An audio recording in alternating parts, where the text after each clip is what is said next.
이렇게 특별한 이유가 없이 생기는 생리통을 원발성 월경 곤란증이라고 합니다. 한약 치료 등을 통해서 자궁 기능을 개선하는 방법으로 약을 처방을 하게 됩니다.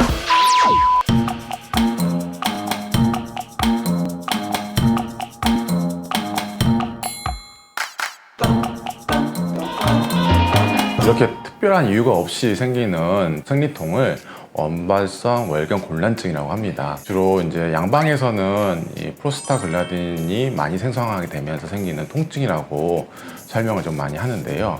주로 이 프로스타글란딘을 중간에 학스라고 하는 효소를 억제하는 엔세이드 계열의 약물을 좀 많이 쓰게 됩니다. 근데 이 약물의 대표적인 부작용이 그 위장장애예요. 그래서 이런 치료를 좀 받게 되면 위장장애가 생기는 것뿐만 아니라 통증이 그 약을 먹을 때만 잠시 좀 억제가 됐다가 안 먹으면 다시 또 증상이 생기는 그런 부작용이 좀 있게 됩니다. 한방에서는 그래서 이런 엔세이드 계열처럼 중간에 효소를 억제하는 작용보다는 자궁 기능을 개선하는 방법으로 약을 처방을 하게 됩니다. 한방에서는 스파즘, 즉 경련이라 하는 것을 불통증 통이라는 기전을 통해서 설명을 하고요. 그 다음에 이스케미아, 즉 허혈이라고 하는 증상은 불령즉 통이라고 하는 기전으로 설명을 하게 됩니다. 그래서 각각의 상황에 맞춰서 한방에서는 주로 침이라든지 뜸, 매선 치료 또는 약침 치료, 한약 치료 등을 통해서 자궁의 기능을 근본적으로 좀 개선시켜주고 자궁뿐만이 아니라 몸 전체 기능을 개선시키는 쪽으로 치료 방향을 잡고 있습니다.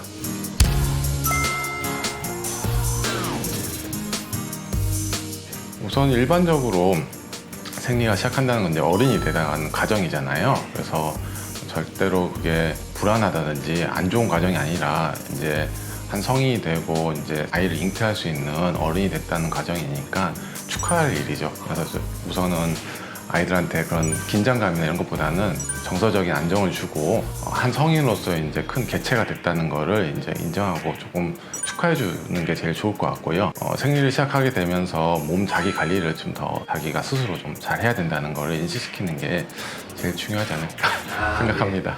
네.